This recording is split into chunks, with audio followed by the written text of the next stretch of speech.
Hello everyone, how are you? Welcome back to our channel. As you know that we have started HTET PG 2023 syllabus on our channel, that is Commerce Smart Classes. Today we will discuss about motivation and its theories. Motivation and its theories is most important topic from the exam point of view. So today we will discuss. Okay, right? Let's start our topic. Firstly, motivation क्या होता है? Motivation that is अभिप्रेरणा. हिंदी में हम इसको अभिप्रेरणा कहते हैं. अभिप्रेरणा, प्रेरित करे, जो हमें किसी काम को करने के लिए प्रेरित करना, दैट इज अभिप्रेरणा. तो मोटिवेशन क्या है? इट इज़ द प्रोसेस, ये एक प्रोसेस है of stimulate people to action to accomplish desired goal. Motivation depends upon satisfying needs of people. That mean कि मोटिवेशन एक प्रोसेस होती है, एक ऐसी प्रक्रिया होती है जो कि स्टिमुलेट करता है. अब स्टिमुलस क्या होता है? स्टिमुलस होता है ऐसी चीज़ जो आपको अपनी ओर आकर्षित करती है, कि मतलब कोई भी ऐसा रिक्वायरमेंट, कोई भी ऐसी वांट जो मतलब आप चाहते हो कि आपको मिल जाए. तो ये एक प्रोसेस होता है ऑफ स्टिमुलेट पीपल, लोगों को आकर्षित करने के लिए, to action to accomplish desired goal, कि जो उनका गोल है उसको प्राप्त करने के लिए वो एक्शन ले. इसके लिए स्टिमुलेट करना पीपल को, that is motivation. Motivation depends upon satisfying need of people. जो मोटिवेशन होता है वो किस पर डिपेंड करता है? जो लोग हैं, पीपल है, इंडिविजुअल है, उसकी नीड को सेटिस्फाई करना. ये क्या है? मोटिवेशन है. ठीक है. तो मोटिवेशन का एक प्रोसेस होता है. इसके अंदर 5 स्टेप्स आते हैं. सबसे पहले unsatisfied needs and motives, then tension, then action to satisfied needs and motive, then goal accomplishment and then feedback. सबसे पहले एक इंडिविजुअल होता है. कुछ ऐसी रिक्वायरमेंट्स होती हैं, कुछ रिक्वायरमेंट्स नहीं, कुछ ऐसी नीड्स होती हैं, वांट्स होती हैं, जो इंसान जिसको चाहता है, जो उसको नहीं मिलती तो अनसेटिस्फाई होता है. कुछ नीड्स होती हैं, मोटिव्स होते हैं, जो नहीं मिलते तो वो अनसेटिस्फाई हो जाता है. ठीक है. वो उसका स्टिमुलस होता है, जो वो पाना चाहता है बट अब उसको नहीं मिला तो वो अनसेटिस्फाई है. वो उसके जब वो उसको नहीं मिलता, आपको कोई चीज़ नहीं मिल रही, आपको कुछ चाहिए, तो आप क्या होता है? टेंशन में आ जाते हो. तो टेंशन में आ जाता है. Then the third step is action to satisfy needs and motive. अब वो अपनी जो नीड्स है, जो अनसेटिस्फाई है, अभी तक उसकी फुलफिल नहीं हुई, उसके लिए एक्शन लेता है. उन नीड्स को, मोटिव्स को पूरा करने के लिए एक्शन लेता है. ठीक है. उसके लिए वो मोटिवेट होता है. पहले वो मोटिवेट नहीं होता, तभी तो उसकी नीड्स को पूरा नहीं होता. अब वो क्या होता है? स्टिमुलेट हो जाता है. जो पीपल है वो कम्प्लीटली स्टिमुलेट हो जाता है. वो नीड्स को पूरा करने के लिए, अपनी नीड्स को सेटिस्फाई करने के लिए वो काम करना शुरू कर देता है. देन गोल को अकॉम्प्लिश कर लेता है. जो उसकी नीड्स होती हैं वो फुलफिल हो जाती हैं. And feedback. उसके बाद लास्ट में हमारा क्या आता है? फीडबैक आता है. अगर अच्छा काम होता है तो खुश हो जाता है, बेकार हो जाता है दुखी हो जाता है. ये नहीं है कि मोटिवेशन जब आपको मिलता है तो आप हमेशा ही आप सक्सेस होते हो, ऐसा कुछ नहीं है. मोटिवेशन तो क्या होता है कि आपको काम करने के लिए तैयार करना, उत्तेजित करना, स्टिमुलेट करना, दैट इज़ अ मोटिवेशन. तो अब इसमें हम पढ़ेंगे थ्योरीज ऑफ मोटिवेशन. ये मोस्ट इंपॉर्टेंट है. Modern theories of motivation important है. ट्रेडिशनल थ्योरीज के बारे में आजकल इसमें से क्वेश्चन नहीं आता. तो ट्रेडिशनल थ्योरीज के अंदर हमारी वैसे ही ऊपर से ओवरव्यू ले लेते हैं. इसके अंदर 3 थ्योरीज आती हैं: fear and punishment theory, reward theory, carrot and stick theory. देखो, फियर एंड पनिशमेंट थ्योरी नाम से ही पता चल रहा है कि इसमें मोटिवेट किया जाता है किसी इंडिविजुअल को फियर, डर देकर, कि तुम ये काम करो, अगर तुम ये काम नहीं करोगे तो तुम्हें पनिश किया जाएगा. उसको पता, डरा धमका के मोटिवेट किया जाता है. उसकी नीड्स को पूरा करने के लिए उसको जो स्टिमुलेट किया जाता है वो किसके जाता है? फियर और पनिशमेंट के थ्रू किया जाता है. फिर रिवार्ड थ्योरी में क्या किया जाता है? उसको मोटिवेट किया जाता है कि अगर आपने ये काम आपको किया तो आपको रिवार्ड मिलेगा, तो ये रिवार्ड थ्योरी आ जाती है. और कैरेट और स्टिक थ्योरी है, वो दोनों थ्योरीज का मिक्सचर आता है. इसमें बोलते हैं कि carrot theory is just like a reward theories, कि अगर आप अच्छा काम करोगे तो आपको रिवार्ड मिलेगा. अदरवाइज अगर आप अच्छा काम नहीं करोगे, ठीक से काम नहीं करोगे, एफर्ट्स नहीं लगाओगे, ठीक से परफॉर्म नहीं करोगे तो आपको पनिशमेंट दी जाएगी. तो वो स्टिक थ्योरी है. तो carrot and stick theory is just a mixture of fear and punishment and reward theory. Okay. अब आएगी हमारी मॉडर्न थ्योरीज. तो मॉडर्न थ्योरीज बहुत इंपॉर्टेंट है. मैं आपको साथ के साथ बताती जाऊंगी कि इसमें से क्वेश्चन कैसे आते हैं, हर बार आते हैं. मॉडर्न थ्योरीज को फर्स्टली 2 कैटेगरी में डिवाइड किया गया है. एक है कंटेंट थ्योरी और दूसरी है प्रोसेस थ्योरी. कंटेंट थ्योरीज के अंदर हमारी कौन कौन सी थ्योरीज आती है, अपनी कॉपी में नोट डाउन कर लो. Maslow hierarchy of need theory, Alderfer ERG theory, Herzberg motivation and factor theory, McClelland learn need theory और 3 नीड थ्योरी भी इसको हम कहते हैं. और जो हमारी प्रोसेस थ्योरी आती है उसके अंदर हमारी गोल setting theory, reinforcement theory, victim room theory, equity theory, ये सारी हमारी प्रोसेस थ्योरी में आती हैं। और कंटेंट थ्योरी में हमारी ये आती है। सबसे पहला क्वेश्चन तो यही होता है कि उसमें MCQs में आते हैं कि कौन सी हमारी कंटेंट थ्योरी है, कौन सी हमारी कंटेंट थ्योरी नहीं है। अब हम 1 बाय 1 कंप्लीटली इसको डिस्कस करेंगे। अच्छे से पढ़ते जाना, और वीडियो अच्छी लगे तो लाइक, शेयर और सब्सक्राइब करना मत भूलिएगा। सबसे पहले है मास्लो हियरार्की ऑफ नीड्स। देखो वो कहता है, मास्लो मानते हैं, अब्राहम मास्लो ने ये दी थी Maslow hierarchy of need theory. इसमें अब्राहम मास्लो का मानना है कि किसी भी इंडिविजुअल की या किसी भी ह्यूमन बीइंग की होती है 5 नीड्स होती हैं। मतलब वो 5 नीड्स को, मतलब अगर हमें उस इंसान इंडिविजुअल को मोटिवेट करना है ना, तो हमें उसकी 5 नीड्स को पूरा करना होगा। किसी भी इंडिविजुअल को मोटिवेट करने के लिए हमें इंडिविजुअल्स की 5 नीड्स को फुलफिल करना होगा, 5 नीड्स को पूरा करना होगा, उनको ध्यान में रखना होगा। अगर इंडिविजुअल की ये 5 नीड्स पूरी हो जाती हैं तो इंडिविजुअल मोटिवेट हो जाता है। तो इसमें अब्राहम मास्लो ने 5 जो इंडिविजुअल की नीड्स हैं उनको 5 कैटेगरी में डिवाइड किया। ये है ना, सीक्वेंस वाइज ही आएंगी। सबसे पहले फिजियोलॉजिकल नीड्स होती हैं, सेकंड सेफ्टी नीड होती है, थर्ड बिलोंगिंगनेस नीड होती है, फोर्थ सेल्फ एस्टीम नीड होती है, फिफ्थ सेल्फ एक्चुअलाइजेशन नीड। ये ऐसे ही है।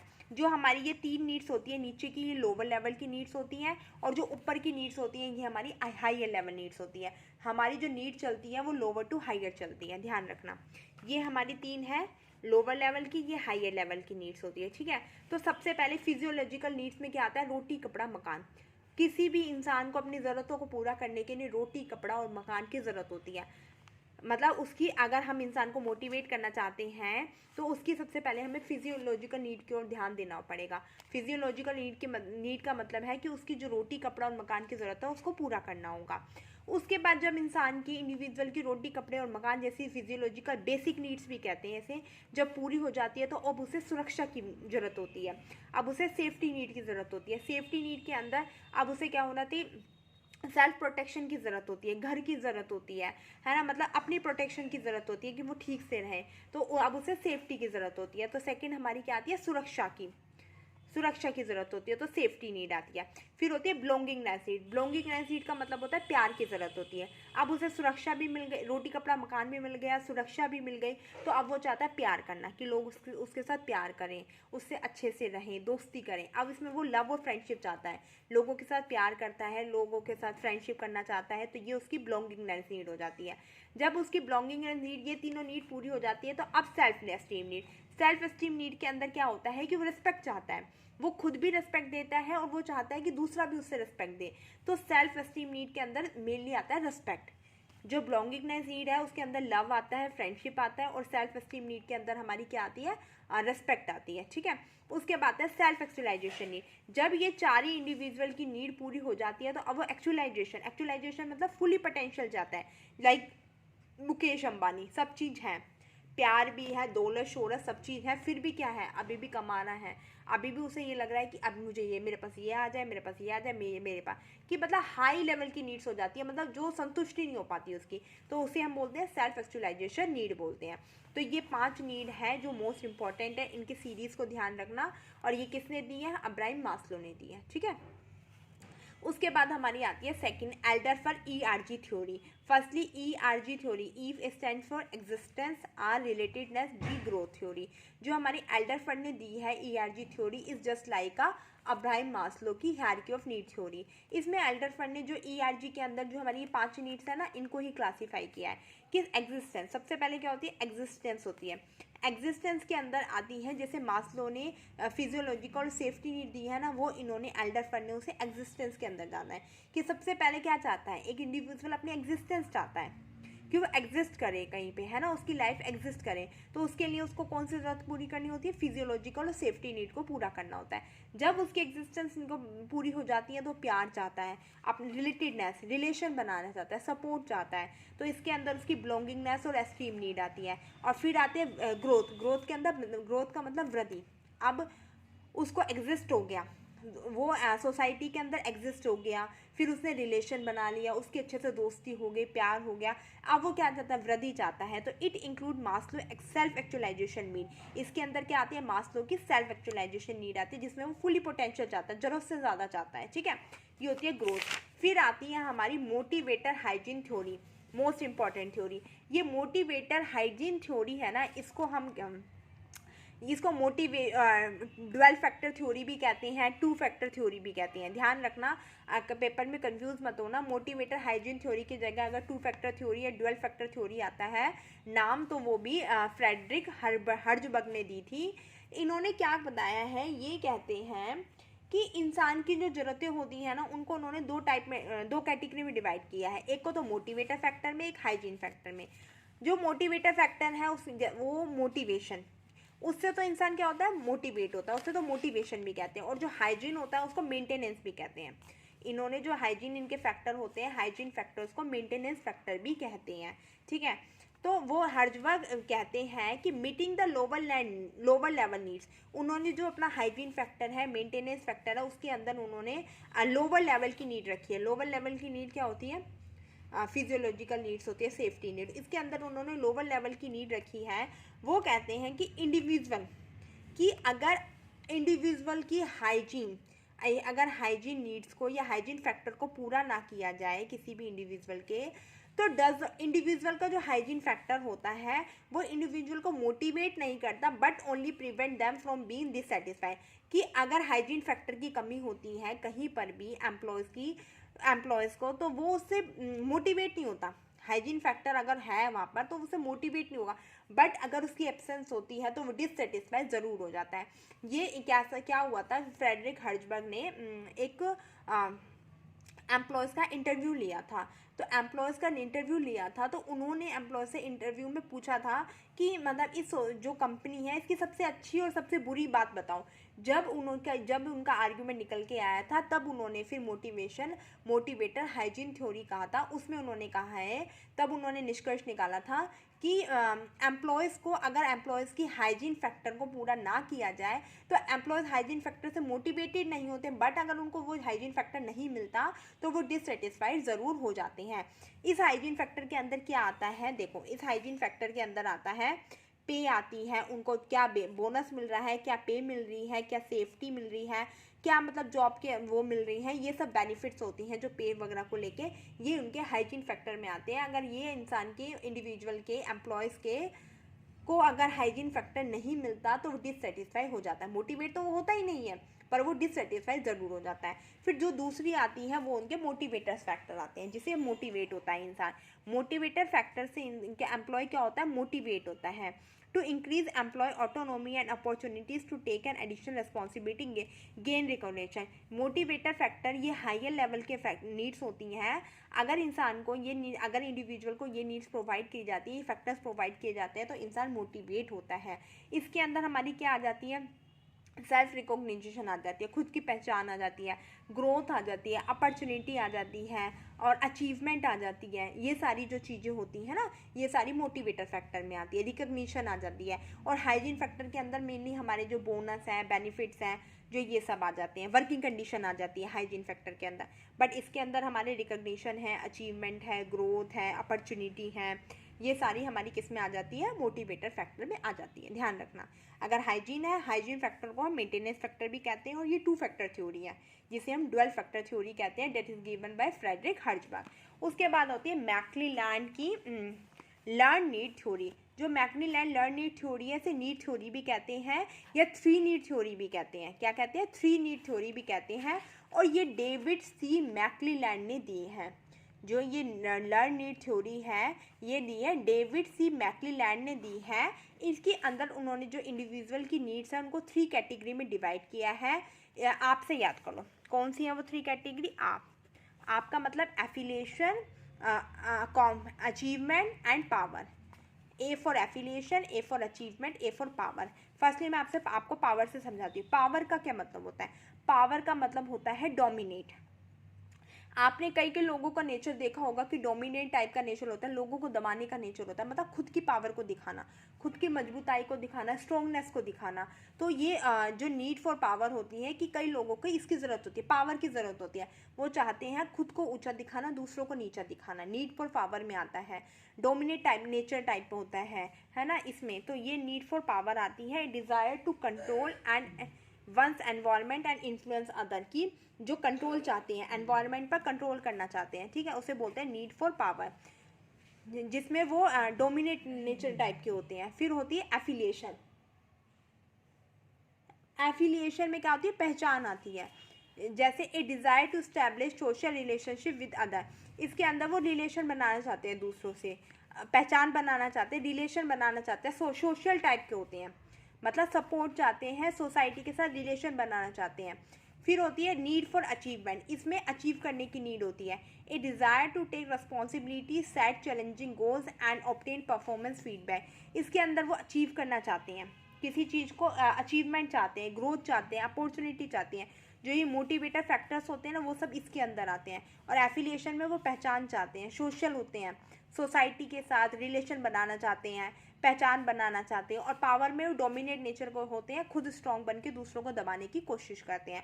तो ये जो लर्न नीड थ्योरी है मैकक्लेलन ने दी है, इसके अंदर हमारी जो इंडिविजुअल है उसकी 3 नीड्स होती है। किस किस की? Need for power, need for affiliation, need for achievement. उसके बाद हमारी आती है प्रोसेस थ्योरी। प्रोसेस थ्योरी के अंदर वीवी एक्सपेक्टेंसी थ्योरी और हमारी equity theory, goal setting theory, reinforcement theory और theory of X and Y.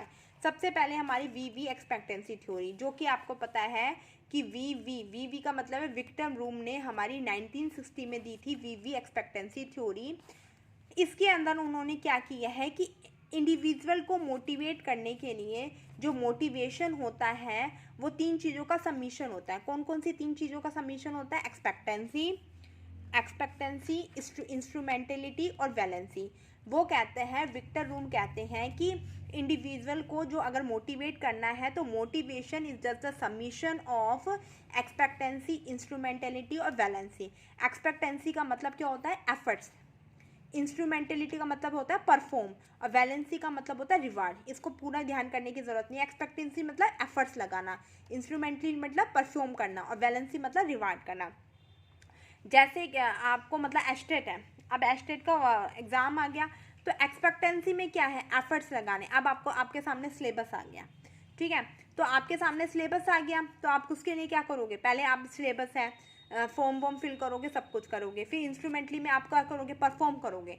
सबसे पहले आपने सिलेबस है, सिलेबस प्रिपरेशन स्टार्ट कर दी, कोचिंग ली और रात भर पढ़े, दिन भर पढ़े, सब कुछ करा। फिर इसमें आपका एग्जाम हुआ तो आपने उसमें परफॉर्मेंस करी, तो वो हो गया इंस्ट्रूमेंटलिटी। और वैलेंसी में क्या आ गया? रिवार्ड आ गया। इसके अंदर रिवार्ड निकल के आता है, ठीक है। तो ये हमारा जो मोटिवेशन होता है वो 3 चीज़ों का सम्मिशन होता है, एक्सपेक्टेंसी, इंस्ट्रूमेंटलिटी, वैलेंसी। एक्सपेक्टेशन में आपके एफर्ट्स लगाते हो, फिर यहाँ पर परफॉर्म करके दिखाते हो, फिर आपका रिजल्ट आ जाता है। उसके बाद हमारी इक्विटी थ्योरी होती है, जो कि हमारी जॉन स्टेसी एडम्स में 1963 में दी थी। इक्विटी थ्योरी में ये कहा जाता है कि अगर हमें किसी भी ऑर्गेनाइजेशन में एम्प्लॉयज़ को मोटिवेटेड रखना है तो हमेशा उनके साथ इक्वली बर्ताव रखना चाहिए। ये मतलब जितना जो भी एम्प्लॉय एफर्ट्स लगा रहे हैं उसके अकॉर्डिंग उन्हें रिवार्ड्स देना चाहिए। मान लो एम्प्लॉय ए और एम्प्लॉय बी है, सेम काम कर रहे हैं, सेम टाइम पे कर रहे हैं, सेम एफर्ट्स लगा रहे हैं, तो आपको उनको सेम सैलरी देनी चाहिए। किसी भी तरीके का किसी के साथ भेदभाव नहीं करना चाहिए। ये क्या बोलता है? इक्विटी थ्योरी में बोलते हैं कि अगर हमें मोटिवेटेड करना है एम्प्लॉय को तो उनके साथ अच्छा बिहेव रखो, इक्वली बिहेव रखो। और फिर उसके बाद गोल सेटिंग थ्योरी है। गोल सेटिंग थ्योरी जो एडवन लोकी ने दी थी, he suggested goal are the most important factor. वो कहते हैं कि गोल एक बहुत इंपॉर्टेंट फैक्टर होते हैं affecting the motivation and behaviour of employ, कि किसी भी एम्प्लॉय को मोटिवेट करने के लिए और उनके बिहेवियर के लिए जो गोल सेटिंग थ्योरी है वो है जो बहुत इंपॉर्टेंट होती हैं।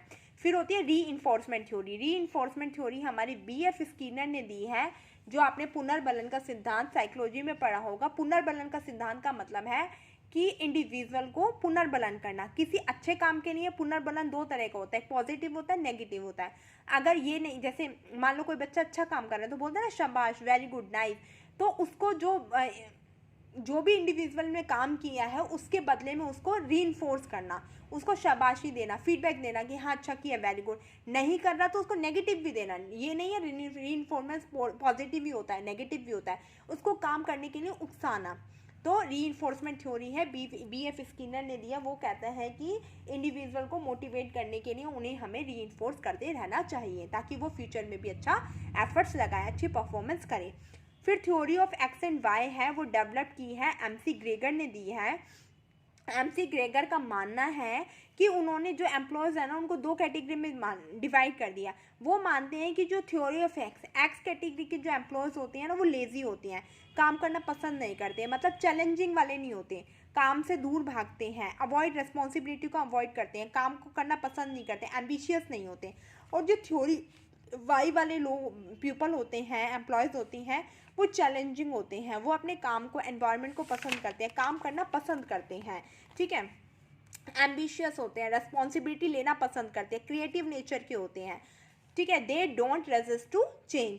फिर थ्योरी जेड है, थ्योरी जेड हमारी विलियम औची ने दी थी 1980 में। सबसे पहले पूछा जा सकता है, इससे इनके सबके नाम लिख लूँ, अंदर का लिखने की ज़रूरत नहीं है, पर कौन सी थ्योरी किसने दी है वो लिख लेना एक बार आप वीडियो को पॉज करके। थ्योरी जेड है वो विलियम औची ने 1980 में, इनके ईयर भी लिखने की कोई ज़रूरत नहीं है। विलियम औची क्या कहते हैं, theory Z focused on increasing employ loyalty to the company by providing a job for life with a strong focus on the well-being of the employee both on and off the job। वो कहते हैं theory Z के अंदर employ को कि अगर employ को हमें कंपनी में रखना है तो उन्हें मतलब ऐसे उनको मतलब जॉब की सिक्योरिटी देना, ऑन द जॉब भी ऑफ द जॉब भी, हमें उनको मतलब उनकी प्रोटेक्शन करना, उनको जॉब की सिक्योरिटी देना, उनको ऐसी सुविधा प्रदान करना, उनके साथ लॉयल रहना कि ताकि वो जॉब को अच्छे से करें। वो कहते हैं कि एम्प्लॉय की लॉयल्टी को इंक्रीज करना कंपनी के प्रति, कैसे इंक्रीज करना, वो bye providing a job for life with a strong focus on the wellbeing, उनके वेलबींग को, उनकी जो एम्प्लॉयज़ हैं उनको वेलबींग को ध्यान में रखते हुए ऑन द जॉब और ऑफ द जॉब उन एम्प्लॉयज़ की लॉयल्टी को हमें ध्यान में रखना चाहिए, तभी वो एम्प्लॉयज़ मोटिवेटेड होते हैं। तो ये थ्योरी जेड थी जो हमारी विलियम औची ने दी थी। आई थिंक आपको वीडियो अच्छी लगी होगी, अगर वीडियो अच्छी लगे तो लाइक शेयर और सब्सक्राइब करना मत भूलिए। Thank you, have a nice day.